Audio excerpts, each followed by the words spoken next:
시심으로 함께하는 한간사의 말씀 묵상.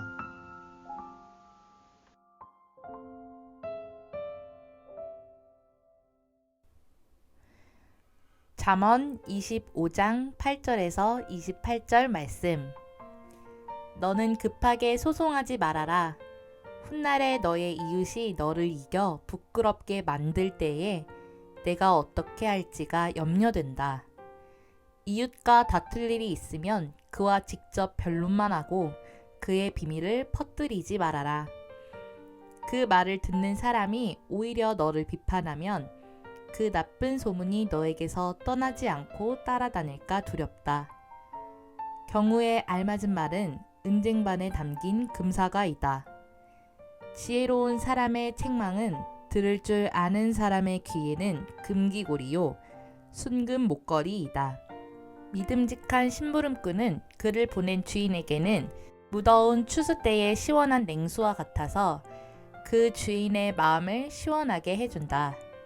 선물을 한다고 거짓말로 자랑을 퍼뜨리는 사람은 비를 내리지 못하는 구름과 바람 같다. 분노를 오래 참으면 지배자도 설득되고 부드러운 혀는 뼈도 녹일 수 있다. 꿀을 발견하더라도 적당히 먹어라. 과식하면 토할지도 모른다. 이웃집이라 하여 너무 자주 드나들지 말아라. 그가 실증이 나서 너를 미워하게 될지도 모른다. 거짓말로 이웃에게 불리한 증언을 하는 사람은 망치요, 칼이요, 뾰족한 화살이다. 환난을 당할 때에 진실하지 못한 사람을 믿는 것은 마치 썩은 이와 뼈가 부러진 다리를 의지하는 것과 같다. 마음이 상한 사람 앞에서 즐거운 노래를 부르는 것은 추운 날에 옷을 벗기는 것과 같고 상처에 초를 붓는 것과 같다. 내 원수가 배고파 하거든 먹을 것을 주고 목말라 하거든 마실 물을 주어라. 이렇게 하는 것은 그의 낯을 뜨겁게 하는 것이며 주님께서 너에게 상으로 갚아 주실 것이다. 북풍이 비를 일으키듯 헐뜯는 혀는 얼굴에 분노를 일으킨다. 다투기를 좋아하는 여자와 넓은 집에서 함께 사는 것보다 차라리 다락한 구석에서 혼자 사는 것이 더 낫다. 먼 데서 오는 기쁜 소식은 목이 타는 사람에게 주어지는 냉수와 같다. 의인이 악인 앞에 무릎을 꿇는 것은 흐려진 샘물과도 같고 오염된 우물물과 같다. 꿀도 너무 많이 먹는 것은 좋지 않듯이 영예를 지나치게 구하는 것은 좋지 않다. 자기의 기분을 자제하지 못하는 사람은 성이 무너져 성벽이 없는 것과 같다. 2020년 7월 17일 금요일 말씀 묵상 시작하도록 하겠습니다. 오늘 말씀은 잠언 25장 8절에서 28절 말씀입니다. 오늘 본문 말씀 속에서는 말과 행동에 있어 절제하는 것의 중요성들에 대해서 우리에게 여러 가지 상황들 속에서 알려주는데요. 오늘 말씀 속에서 우리에게 말씀하시는 하나님의 세미한 음성에 귀 기울이는 시간 되기를 원합니다. 너는 급하게 소송하지 말아라. 훗날에 너의 이웃이 너를 이겨 부끄럽게 만들 때에 내가 어떻게 할지가 염려된다 말씀하고 있죠. 이 말씀은 이웃과 어려운 문제가 생겼을 때 성급하게 행동하지 말라는 거죠. 급하게 소송하지 말라라는 표현을 개역성경에서는 서둘러 나가서 다투지 말라라고 이야기합니다. 왜냐하면 이웃이 너를 이겨 부끄럽게 할 수 있기 때문에 그것이 염려되기 때문이다 말합니다. 그리고 이웃과 다툴 때의 모습들을 얘기하는데요. 이웃과 다툴 일이 있으면 그와 직접 변론만 하고 그의 비밀을 퍼뜨리지 말아라 라고 말하고 있습니다.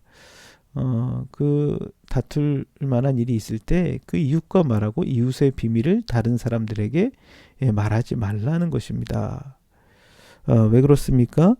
그 말을 듣는 사람이 오히려 너를 비난하면 그 나쁜 소문이 너에게서 떠나지 않고 따라다닐까 두렵다라고 말씀하고 있죠. 이웃이 너를 너가 했던 그 이야기를 가지고 너를 비난하고 그 소문이 너에게서 떠나지 않기 때문이다라는 것이죠. 그래서 이웃과 다툼의 상황이 발생했을 때 신중하게 생각하고 성급하게 행동하지 말라라는 것들을 알려주고 있습니다. 11절입니다. 경우에 알맞은 말은 은쟁반에 담긴 금사과이다. 지혜로운 사람의 책망은 들을 줄 아는 사람의 귀에는 금귀고리요 순금 목걸이다 말씀하고 있습니다. 이것은 적절한 말을 하는 것 그리고 잘 듣는 것이 중요함을 우리에게 알려주고 있죠.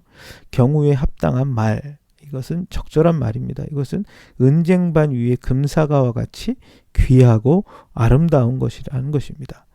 뿐만 아니라 지혜로운 사람의 책망을 잘 들을 수 있는 것 그것은 금귀고리, 순금 목걸이처럼 보석과 같이 가치 있는 것이다 라는 것이죠. 적절한 말을 하고 잘 귀 기울여 들을 수 있는 그 귀를 갖고 있는 사람 이 사람들이 바로 지혜로운 사람들일 것입니다. 13절 말씀입니다. 믿음직한 심부름꾼은 그를 보낸 주인에게는 무더운 추수 때에 시원한 냉수 같아서 그 주인의 마음을 시원하게 해준다 얘기하죠. 여기 보면 믿음직한 심부름꾼이라고 나오는데 예수비 성경에서 faithful messenger라고 얘기합니다. 신실한 충성스러운 소식을 가지고 전달해주는 종을 얘기하는 거겠죠. 그런 사람들은 어떤 사람이라는 겁니까? 무더운 추수 때 시원한 냉수같이 주인의 마음을 시원하게 해주는 사람이라는 거죠. 하나님 앞에서 참 우리의 모습들이 이런 충성스러운 모습을 가지고 살아갈 때 우리가 주님의 마음을 또 시원하게 해주는 그런 사람들이 아닐까 생각해 봅니다. 14절입니다. 선물을 한다고 거짓말로 자랑을 퍼뜨리는 사람은 비를 내리지 못하는 구름과 같다 이야기입니다. 13절에 나온 믿음직한 심부름과 다른 종류의 사람인데 이 사람들은 어떤 사람이에요? 선물을 한다고 말은 하지만 그 말이 어떤 말입니까? 빈말이죠. 그렇죠? 이런 사람들은 비 없는 구름처럼 기대를 심어 주었지만 실망만 시키는 그런 사람들이다라는 것입니다. 15절 말씀입니다. 분노를 오래 참으면 지배자도 설득되고 부드러운 혀는 뼈도 녹일 수 있다 얘기하죠. 13절에 나온 믿음직한 심부름꾼의 또 다른 모습일 수도 있을 것 같은데요. 그 사람들은 분노를 오래 참고 그리고 부드러운 혀를 갖고 있다 얘기하죠. 이런 사람들은 자신을 다스리는 사람들을 또 설득할 수 있는 사람들이며 부드러운 말로 단단한 뼈도 꺾을 수 있는 그런 사람들이라는 것이죠. 인내와 친절함의 중요성에 대한 얘기하는데요. 인내를 통해 통치자도 설득될 수 있고 친절하고 부드러운 말은 단단한 사람들의 마음조차도 녹일 수 있다라는 것들을 얘기해 주는 것 같습니다. 참 신뢰를 얻는 사람들은 어떤 사람입니까? 충성스럽고 오래 참으며 부드러운 말로 사람들의 마음을 녹일 수 있는 사람. 반면에 신뢰를 깨트리는 사람은 어떤 사람이에요? 그렇죠. 빈말을 하는 사람. 선물을 준다고 해놓고 주지 않는 비를 머금지 않은 구름과 같은 기대를 심어줬다 실망을 안기는 사람 그런 사람들을 이야기하는 것 같습니다. 16절 말씀입니다. 꿀을 발견하더라도 적당히 먹어라. 과식하면 토할지도 모른다 라고 말하죠. 16절과 17절은 지나친 것에 대한 교훈들을 주고 있는데요. 꿀은 맛있는 것이지만 그것을 어떻게 먹어야 한다고 얘기합니까? 적당히 먹어야 한대요. 과식하여 먹는다면 이미 먹은 것마저도 어떻게 된다는 거예요? 토할 수밖에 없다라는 것이죠. 17절에서는 이웃집이라 하여 너무 자주 드나들지 말아라. 그가 실증이 나서 너를 미워하게 될지도 모른다라는 것이죠. 이웃집에 자주 가게 되면 그 이웃이 어떻게 될까요? 이웃의 민폐가 되죠. 그러면 좋은 이웃과의 관계 역시도 깨트려질 수 있다는 것입니다. 관계에 있어서도 너무 좋은 사람이라고 자기가 좋다고 해서 자기 편에서만 한다면 그 관계가 어려워질 수 있는 것이죠. 그래서 과유불급이라는 것이죠. 먹는 것도 그렇고 관계도 그렇고 지나치면 안 하면 못한 일들이 나타날 수 있다는 것입니다. 18절 말씀입니다. 거짓말로 이웃에게 불리한 증언을 하는 사람은 망치요 칼이요 뾰족한 화살이다 라고 말합니다. 18절에서는 그 이웃에게 거짓 증거하는 것의 위험성에 대해서 얘기하는데요. 그 이웃에게 해를 끼치기 위해 거짓으로 증거하는 것은 그 사람에게 무엇과 같다고 말합니까? 칼과 망치와 화살을 쏘는 것만큼 그에게 위험스러운 것이다 라는 것이죠. 이웃에게 해를 끼칠 목적으로 거짓말하는 것은 굉장히 위험한 것을 이야기하고 있습니다. 19절입니다. 환난을 당할 때에 진실하지 못한 사람을 믿는 것은 마치 썩는 이와 뼈가 부러진 다리를 의지하는 것과 같다라고 말씀하고 있습니다. 이 말씀은 그 거짓된 사람을 의지하는 것에 대한 위험에 대해서 이야기합니다. 환난을 당할 때, 어려울 때 진실하지 못한 사람, 거짓된 사람을 믿는 것은 썩은 이와 부러진 다리를 의지하는 것만큼 위험한 것이다라는 거죠. 그것이 더 큰 위험을, 어려움을 초래하게 만든다라는 것입니다. 그래서 환난 때 진실하지 못한 거짓된 사람들을 믿지 말 것에 대해서 이야기하는 것이겠죠. 20절입니다. 마음이 상한 사람 앞에서 즐거운 노래를 부르는 것은 추운 날에 옷을 벗기는 것과 같고 상처에 초를 붓는 것과 같다라는 것입니다. 이것은 마음이 아픈 사람들을 향하여 위험한 행동을 하는 것에 대한 얘기죠. 그 마음이 상한 사람 앞에서 자신이 좋다고 그냥 노래를 부른다는 것은 그 사람을 추운 날 옷을 벗기는 것 같고 상처에다가 식초를 붓는, 상처에 식초를 붓으면 굉장히 쓰라리겠죠. 그런 것 같다는 거예요. 그래서 자기가 좋다고 마음 아픈 사람 앞에서 노래하는 것은 이처럼 그에게 쓰라림을 주고 아픔을 주는 일이 된다라는 것입니다. 그래서 18절, 19절, 20절에서는 몇 가지 좀 위험한 행동들, 거짓말로 이웃에게 증거하는 것, 그리고 어려울 때 진실하지 못한 사람을 믿는 것, 그리고 마음이 상한 사람 앞에서 자신의 기분에 따라 노래하는 것, 이것들이 좀 위험한 것들이다 얘기합니다. 그리고 21절과 22절은 원수를 대할 때 어떻게 해야 될 것인가에 대한 얘기인데요. 내 원수가 배고파 하거든 먹을 것을 주고 목말라 하거든 마실 물을 주어라 라고 말합니다. 원수를 하더라도 배가 고프면 어떻게 하라는 거예요? 그에게 먹을 것을 주고 목이 말라 하면 그에게 물을 주어야 한다는 거예요. 왜 그렇습니까? 22절에 보면 그렇게 하는 것은 그의 낯을 뜨겁게 하는 것이며 주님께서 너에게 상으로 갚아주실 것이다 말씀하고 있습니다. 이렇게 원수에게 먹을 것을 주고 마실 물을 주는 것은 그렇게 할 때 원수가 어떻게 돼요? 미안한 마음을 갖게 되겠죠. 뿐만 아니라 하나님께서 그에게 상을 베풀어 주시는 행동이 되기 때문이다라는 거였어요. 그 원수를 선대할 때 하나님께서 그것을 갚아주실 것이다 라는 것을 말씀하고 있습니다. 이어서 23절부터 25절까지 보면 참 우리의 마음을 힘들게 하는 것과 또 기쁘게 하는 것이 무엇인지 알려주고 있습니다. 한번 같이 보겠습니다. 북풍이 비를 일으키듯 헐뜯는 혀는 얼굴에 분노를 일으킨다 말씀하고 있습니다. 북쪽에서 부는 바람이 비가 오기 전에 분다고 합니다. 이런 것처럼 헐뜯는 말을 할 때 사람의 마음에 무엇이 곧 만들어진다는 거예요? 분노를 만들어낸다는 거예요.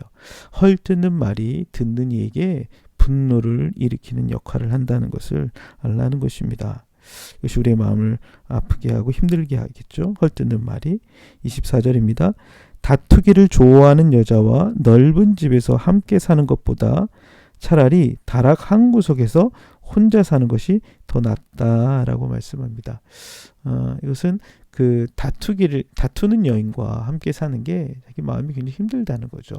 아무리 넓은 집에서 산다고 해도 싸우기를 좋아하는 여인과 함께 산다면 차라리 혼자서 다락 한 구석에서 사는 것이 더 낫다라고 말하는 것이죠. 아무리 물질적으로 부유함보다 관계에서의 친밀함이 더 중요하다는 것이죠. 우리의 마음을 힘들게 하는 것, 그것은 관계 깨짐들이겠죠. 25절입니다. 먼 데서 오는 기쁜 소식은 목이 타는 사람에게 주어지는 냉수와 같다 말씀합니다. 그래서 우리의 마음에 기쁨을 주는 것에 대한 얘기를 하는데요. 먼 땅에서 오는 좋은 소식은 목이 타는 사람에게 주는 냉수처럼 그 소식을 기다리고 있던 사람들에게는 어떤 거라는 거예요? 그것은 반가운 소식이라는 거죠. 먼 데서 오는 기쁜 소식이라는 거. 이 당시는 뭐 지금처럼 인터넷 통신이나 이런 것들이 발달되지 않은 시대였겠죠. 그래서 먼 곳에 있는 사람들 소식을 잘 들을 수가 없는데 먼 곳에 있는 사람이 기쁜 소식은 이처럼 자기 마음에 기쁨을 주는 역할을 한다는 것입니다. 이제 26절부터 28절까지는 우리에게 위험한 것들이 또 무엇인지 이야기합니다. 10절 보겠습니다. 의인이 악인 앞에 무릎을 꿇는 것은 흐려진 샘물과 같고 오염된 우물과 같다 이야기합니다. 그 의인이 악인에게 굴복하는 것, 이것은 샘물이나 우물이 더 이상 먹지 못할 정도로 오염된 것과 같다는 것이죠. 의인이 악인의 악한 행동에 굴복하면 어떤 거예요? 의인들이 악인들에게 의해서 넘어간 상황인 것입니다. 그것이 더 이상 먹을 수 없는 물과 같이 의로운 삶의 모습이 아니다라는 것이죠. 참 의인이었다가도 참 한순간 악인에게 무릎 꿇고 그 삶이 무너지는 모습들을 우리가 또 많이 보게 됩니다. 참 우리의 모습 가운데 참 그래서 참 겸손하게 끝까지 그 길을 가는 것 참 중요한 것 같습니다. 27절입니다. 꿀도 너무 많이 먹는 것은 좋지 않듯이 영예를 지나치게 구하는 것은 좋지 않다 말씀합니다. 이것은 어떤 것의 위험함에 대한 얘기입니까? 자기 영예를 구하는 것에 대한 위험함에 대해서 얘기하죠. 꿀이 좋죠, 맛있죠. 그렇지만 꿀을 너무 많이 먹으면 어때요? 자기에게 해를 끼치는 것처럼 사람으로부터 영광을 너무 많이 구하다 보면 그것 역시도 그것이 자기에게 해가 된다, 좋지 않다 이야기하는 것입니다. 자기 영예를 자기의 어떤 그 영광을 받는 것들을 너무 하다 보면 그것이 오히려 자기를 무너뜨릴 수 있는 것이 된다는 것이죠. 28절입니다. 자기의 기분을 자제하지 못하는 사람은 성이 무너져 성벽이 없는 것과 같다라고 말씀하고 있습니다. 이 사람은 어떤 사람입니까? 그 자제력을 잃어버린 사람이에요. 자기의 감정과 마음을 다스리지 못하는 사람은 성벽이 무너진 성과 같이 위험에 처해 있다라는 것입니다.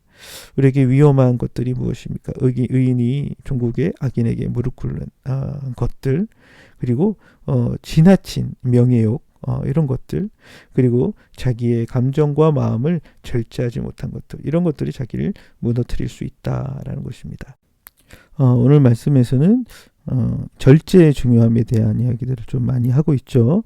이웃과의 관계 속에서의 절제하는 것, 그리고 자신의 어떤 먹는 것이라든지 감정이나 마음을 잘 다스리는 것에 대한 것들을 이야기하고 있습니다.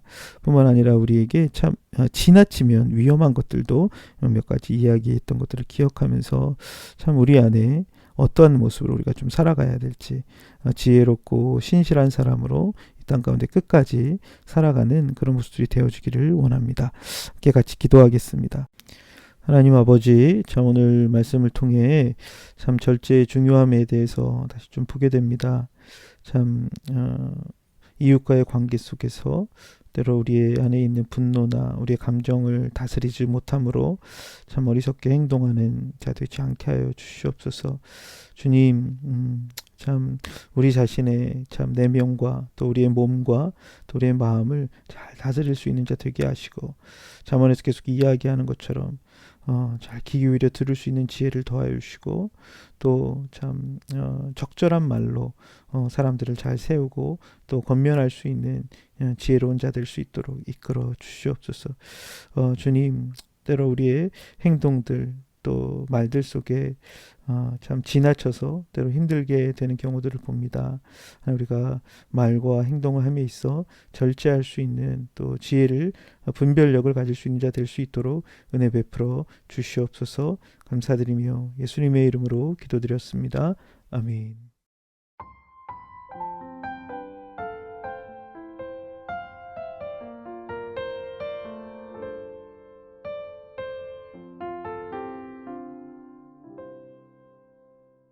좋아요, 구독 꾹꾹 눌러주세요.